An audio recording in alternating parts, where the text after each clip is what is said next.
Brought to you by V-Guard, co-powered by Sensodyne and Vimal. పలుకులలో Kesari. Associate sponsor UltraTech cement. ఓవైపు నరాలు తెగే ఉత్కంఠతో కార్యకర్తలు ప్రజలు ఉంటే ఏపీ లీడర్లు మాత్రం విదేశాల్లో చిల్ అవుతున్నారు. ఎవరు గెలుస్తారో ఇప్పటికీ ఓ క్లారిటీతో చెప్పలేకపోతున్నారు పొలిటికల్ అనలిస్టులు. అందుకే ఈ టెన్షన్ తట్టుకోవడం కంటే రిలాక్స్ మోడ్లోకి వెళ్తే బెటర్ అని ఫారిన్ ట్రిప్ కొడుతున్నారు. ఇంతకీ ఏ లీడర్ ఎక్కడికి వెళ్లారు, ఎలా రిలాక్స్ అవుతున్నారు? ఫారెన్ లో జిల్ జిగా, రిలాక్స్ మోడ్ లో లీడర్లు.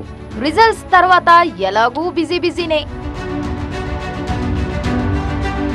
ఈసారి రాజకీయ పార్టీలు చాలా కష్టపడాల్సి వచ్చింది. ఎన్నికల షెడ్యూల్ నుంచి పోలింగ్ వరకు అటు ఇటుగా 2 నెలల గ్యాప్ రావడంతో ప్రజాక్షేత్రంలోకి రాక తప్పలేదు. పైగా ఈసారి ఎండలు ఠారెత్తించాయి. అయినా సరే ఎర్రటి ఎండలోనే ప్రచారం చేశారు నేతలు. అదే ఎండల్లో జనాలను కూడా నిల్చోబెట్టారు. అలా 2 నెలల పాటు విశ్రాంతి అన్నదే లేకుండా కష్టపడ్డ లీడర్లు పోలింగ్ ముగిశాక గానీ రిలాక్స్ అవ్వలేదు. ఎన్నికలు అయిపోయాక విదేశాలకు వెళ్లి రిలాక్స్ అవ్వడం కొంతకాలంగా జరుగుతున్నది. పైగా ఈసారి పోలింగ్ కు రిజల్ట్స్ కు మధ్య చాలా గ్యాప్ వచ్చింది. ఏకంగా 21 రోజుల గ్యాప్ దొరికింది. రిలాక్స్ అవ్వడానికి తగినంత సమయం కూడా దొరికింది. ఇలాంటి పీరియడ్ మళ్లీ ఇప్పట్లో దొరకదు కూడా. రిజల్ట్స్ వచ్చాక అటో ఇటో ఏ పాత్రైనా పోషించక తప్పదు. అది అధికార పాత్రే కావచ్చు, లేదా ప్రతిపక్ష పాత్ర కావచ్చు.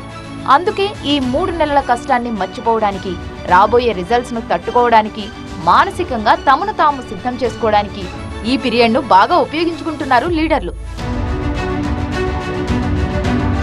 ఎన్నికల హడావుడి ముగిసిన తర్వాత సతీమణి భారతిరెడ్డితో కలిసి లండన్ వెళ్లారు ముఖ్యమంత్రి జగన్. లండన్ లో చదువుకుంటున్న తన పిల్లల దగ్గరికి వెళ్లి రిలాక్సేషన్ కోసం అట్నుంచి అటు స్విట్జర్లాండ్, ఫ్రాన్స్ వెళ్లి ఆ తర్వాత ఈ నెల 31న తాడేపల్లికి వస్తారని చెబుతున్నారు. గతంలోనూ ఎన్నికల ప్రచారం ముగిశాక లండన్ వెళ్లొచ్చారు సీఎం జగన్. ఇక చంద్రబాబు కూడా ఎన్నికలయ్యాక కాస్త రిలాక్స్ అయ్యారు. వెంటనే ఫారెన్ కు వెళ్లలేదు గాని లోకల్ టెంపుల్స్ ను కవర్ చేశారు. పోలింగ్ తర్వాత తిరుమల వెళ్లిన చంద్రబాబు ఆ తర్వాత మోదీ నామినేషన్ కార్యక్రమంలో పాల్గొనేందుకు వారణాసి వెళ్లారు. అదే సందర్భంలో కాశీ విశ్వనాథుని దర్శించుకున్నారు. ఆ తర్వాత మహారాష్ట్రలోని కొల్హాపూర్ వెళ్లి మహాలక్ష్మి అమ్మవారికి ప్రత్యేక పూజలు చేయించారు. అట్నుంచి అట్టే షిరిడి వెళ్లి బాబా దర్శనం చేసుకున్నారు. మొక్కులు పూజలు అయ్యాక చంద్రబాబు కూడా సతీమణి భువనేశ్వరితో కలిసి అమెరికా వెళ్లారు. అయితే రిలాక్స్ కోసం అమెరికా వెళ్తున్నట్టు చెప్పలేదు టీడీపీ వర్గాలు. వైద్య పరీక్షల కోసమే చంద్రబాబు అమెరికా వెళ్లినట్టు చెప్పుకొచ్చారు. మరో 3-4 రోజుల్లో అంటే 25 లేదా 26వ తేదీన చంద్రబాబు ఫ్యామిలీ విదేశాల నుంచి తిరిగి వచ్చే అవకాశం ఉందని తెలుస్తోంది. ఇక వైఎస్ షర్మిల కూడా ఫారెన్ ట్రిప్ లో ఉన్నారు. తన కుమారుడు రాజారెడ్డి కోడలితో పాటు తల్లి వైఎస్ విజయమ్మ కూడా అమెరికాలోనే ఉండటంతో వారిని కలిసేందుకు వెళ్లారు. రాజారెడ్డి పెళ్లి తర్వాత కుటుంబంతో కలిసి గడిపిన రోజులు చాలా తక్కువ.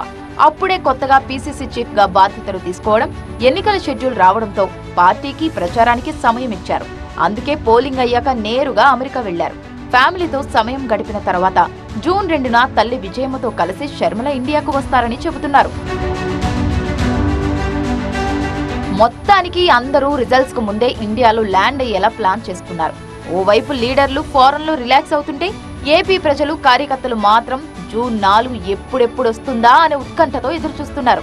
ఫలానా పార్టీనే గెలుస్తుందంటూ జోరుగా బెట్టింగులు కడుతున్నారు. ఎవరికి వారే తమ పార్టీనే గెలుస్తుందంటూ చెప్పుకుంటూ తిరుగుతున్నారు.